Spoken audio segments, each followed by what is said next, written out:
It was the 24th of June, 2007, a quiet summer evening in Chicago, Illinois. Most people were wrapping up their day, heading home from work, enjoying the sunset over Lake Michigan. But that peace would soon shatter. At around 6 p.m., the local police department received a frantic call from a nearby convenience store. The store owner said someone had been attacked in his neighborhood. People were gathering, screaming, chaos everywhere.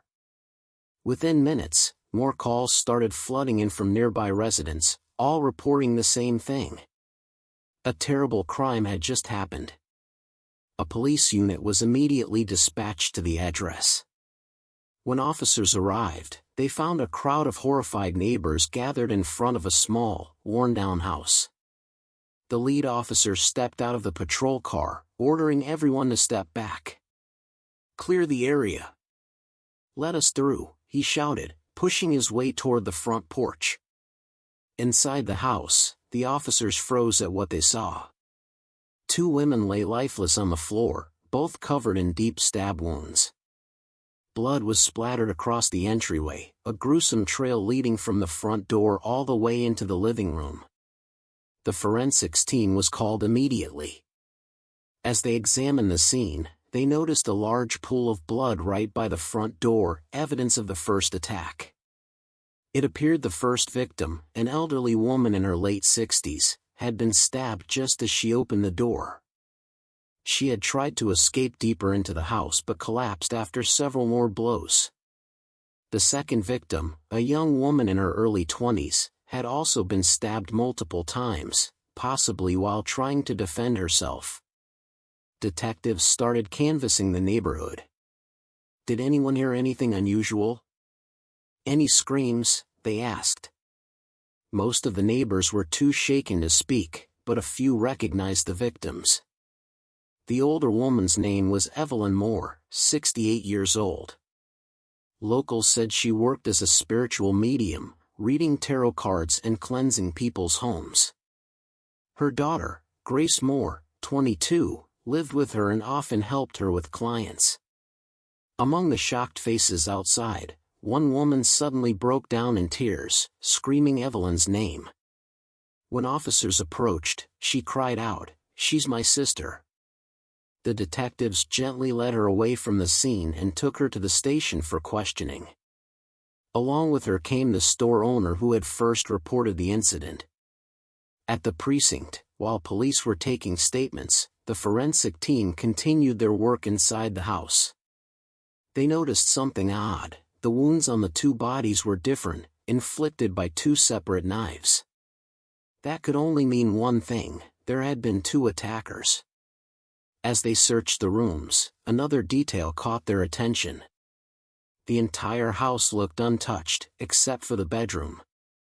Drawers were pulled out, the closet was overturned, and jewelry boxes were empty. Detectives began forming two possible theories. Either this was a burglary gone wrong, or the killers knew the victims personally, well enough to go straight to the master bedroom where valuables were kept. But there was something else. There were no signs of forced entry. No broken locks. No shattered windows. The killer, or killers, had likely used a key to get inside. It seemed Evelyn had opened the door herself, maybe recognizing the visitors, before they pushed her back and stabbed her. Blood near the door confirmed that was where the first blow had landed, and the trail suggested she tried to flee before collapsing in the hallway. Back at the station, detectives questioned the store owner, Robert Hayes, a 40-year-old man who lived just across the street. He told them, "I was behind the counter when I heard this terrible screaming. It didn't sound normal. It was a woman, shouting in pain. I ran out, and people were already looking toward Evelyn's house. I went over, the door was open. When I stepped inside, she was on the floor. Dead. I'd never seen anything like it. I ran back out and called you guys immediately." When asked about Evelyn, Robert added quietly, "She wasn't exactly liked around here." People said she practiced witchcraft, strange rituals. Women came to her house all the time asking for help with love or revenge. Most neighbors stayed away from her. They said bad things happen around her. The detectives exchanged glances. Whatever had happened inside that small house on the corner, it was no ordinary crime. Detectives left the interrogation room that night with more questions than answers. Evelyn Moore, the 68-year-old fortune teller, had no shortage of enemies, at least according to neighborhood gossip. People whispered that she had ruined marriages, cursed lovers, and taken people's money. Some detectives believed this was revenge, not robbery. But others held on to the simpler explanation, a burglary gone wrong. Either way, one fact was clear: there were two killers. The next morning, they called Evelyn's sister, Naomi Carter, to the station. Naomi was in her early 70s, a quiet woman from the suburbs. Her eyes were swollen from crying as she spoke. "I used to visit Evelyn every couple of weeks," she said softly. "That day, I came by just to check on her. When I got to the house, the front door was cracked open, just a little. That wasn't like her at all." Naomi paused, her hands trembling. She was paranoid about her safety. She never left that door unlocked. Especially since she and her daughter lived alone, no man in the house. She took a deep breath. "When I pushed the door open, I saw blood everywhere. I screamed, but I still went in. And there she was, my sister, on the floor. I just froze. Then I ran out and started screaming. The neighbors came, and then the police." Detectives asked gently, "Was it true that your sister worked as a psychic?" Naomi nodded. "Yes. That's all she did for a living. People came from all over town for her readings. She wasn't a bad person. She didn't fight with anyone. I never heard of her arguing with her neighbors. But when officers canvassed the neighborhood again, they found a different picture.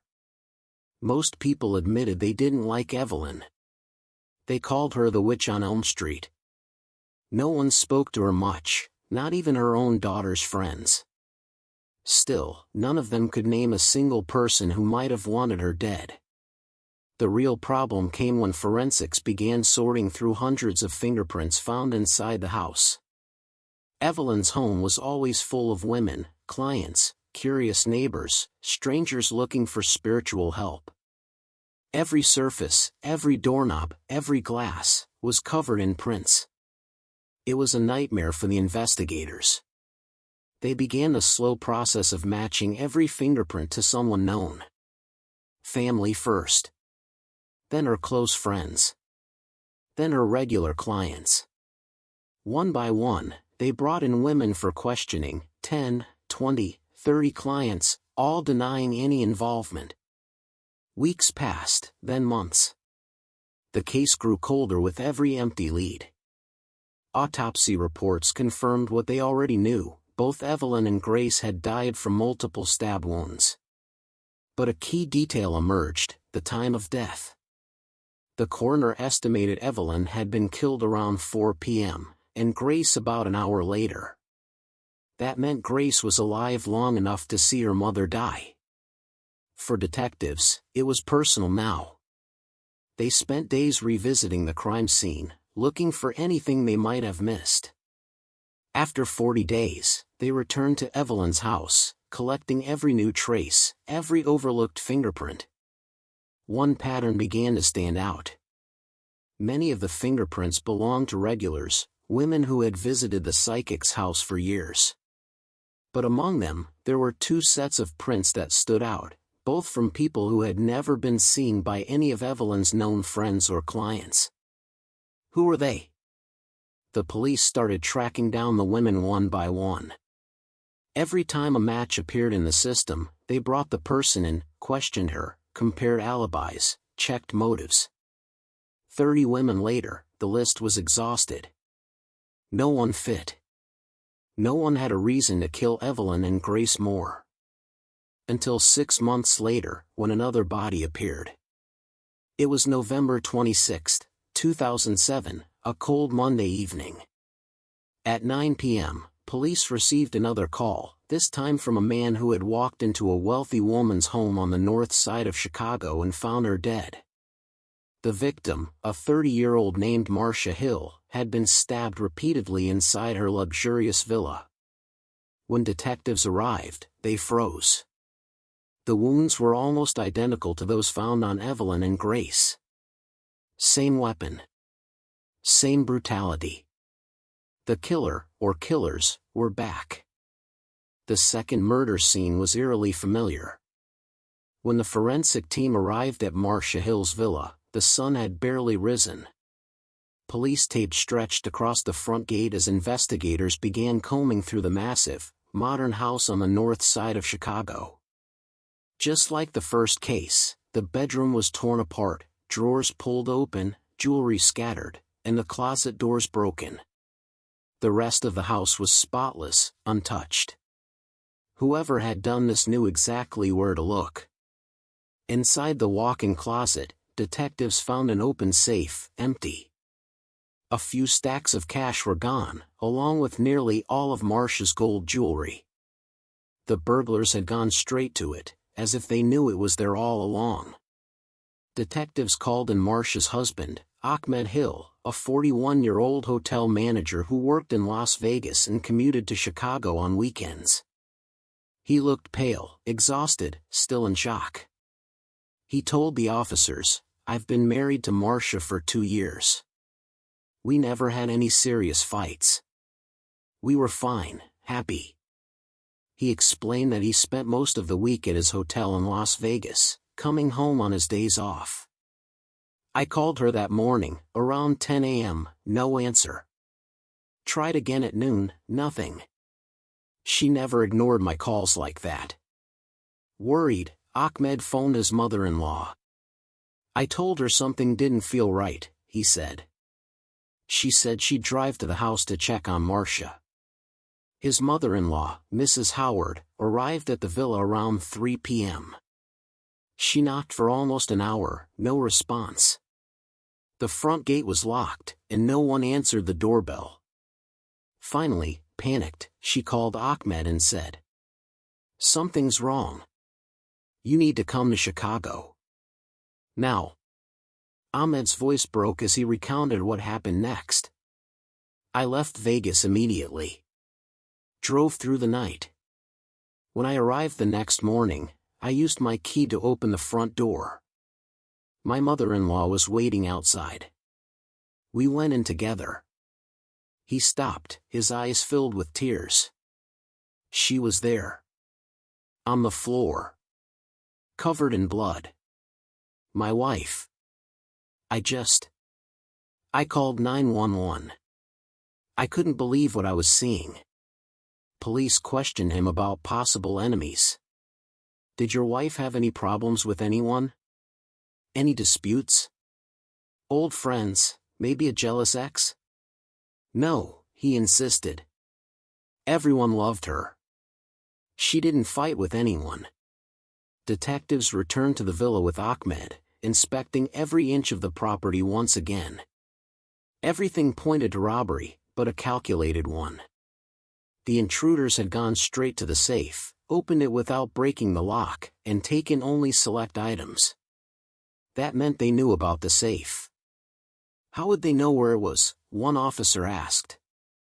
Ahmed hesitated, then said, "The only people who come into this house besides me and Marcia are the cleaning ladies. She didn't have a regular one, she used to hire someone from the local service when she needed help." The lead detective, Captain Reed, frowned. "When was the last time your wife hired a cleaner?" Ahmed thought for a moment. "Just 2 or 3 days ago. She said a woman came to clean while she wasn't feeling well. That changed everything." The police now suspected that the cleaning woman might have been involved, or at least connected to whoever committed the murder. They asked Ahmed if there were any security cameras in the villa. "No," he admitted. The house is new. We hadn't installed any yet. Officers canvassed the nearby houses, asking if anyone had cameras that might have caught something. But the neighborhood was still under construction, only a handful of families had moved in, and none had security systems. Then, finally, a break. A young woman working at a construction site across the street said she'd seen something strange. The morning before the cops came, she said, "I saw a woman run out of that house. She was wearing a long beige coat, maybe in her 40s. She looked scared. Like she was running from something." The witness paused, remembering. She ran down the driveway, and there was a man waiting for her on a motorcycle. She jumped on the back, and they sped off. "I thought maybe they'd had a fight or something. But now that I think about it, she looked terrified." The detective looked at her sharply. "Are you sure it was that house?" She nodded. "Positive. The one with the white gate. I saw it clearly." Captain Reed turned to his partner. "That was the morning of the murder," he said quietly. "She just gave us our first real lead." Detectives now had a solid lead. The witness description of the fleeing woman, the one seen running from Marcia Hill's villa, was clear enough to create a composite sketch. Police artists worked tirelessly, refining the facial features until the image matched the witness's memory. Once the sketch was complete, investigators began a neighborhood canvass, showing the image to every woman who worked locally as a cleaner, nanny, or housekeeper. They knocked on dozens of doors, questioned dozens of people. Weeks passed. Over 30 women had been questioned, all denials, all strangers. No one recognized the woman in the sketch. The trail seemed cold, until one day, a woman spoke up. This looks like my neighbor," she said quietly. "Her name is Felicity Jones. She lives right next door. Sometimes she comes over to clean for people in the area." Detectives wasted no time. They brought Felicity in for questioning. At 40 years old, she seemed calm at first, but there was a tension in her eyes. When confronted with the sketch and the witness's description, her composure faltered. "Yes, that's me," she admitted. "I sometimes clean for people in the neighborhood. That morning, I went to the house." As police dug into her background, shocking details emerged. Felicity had a criminal record, previous convictions for theft and burglary. She had served time in prison before for stealing from her employers. Under interrogation, Felicity finally broke down. I didn't know what else to do," she cried. "My husband doesn't work. We're struggling, we barely have enough to eat. I thought if I could get into someone's house and take just a little, maybe it would help." Step by step, she confessed. Her plan had been meticulous. She and her husband would scout houses in the neighborhood, looking for signs of wealth.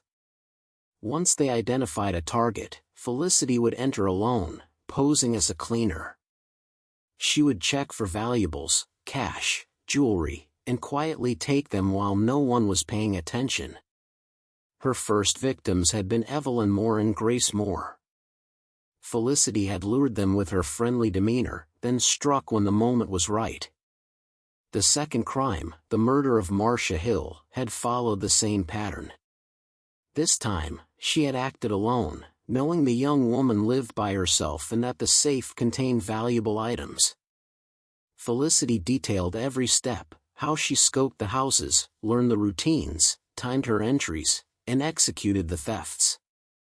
Her husband had been complicit, driving her to the scenes and waiting nearby. Eventually, the case went to trial. The evidence was overwhelming: fingerprints, witness accounts, the sketch, Felicity's own confession. After lengthy court proceedings, Felicity and her husband were found guilty. In the United States, Given the severity of their crimes, multiple murders and premeditated theft, the judge sentenced them to life imprisonment without parole.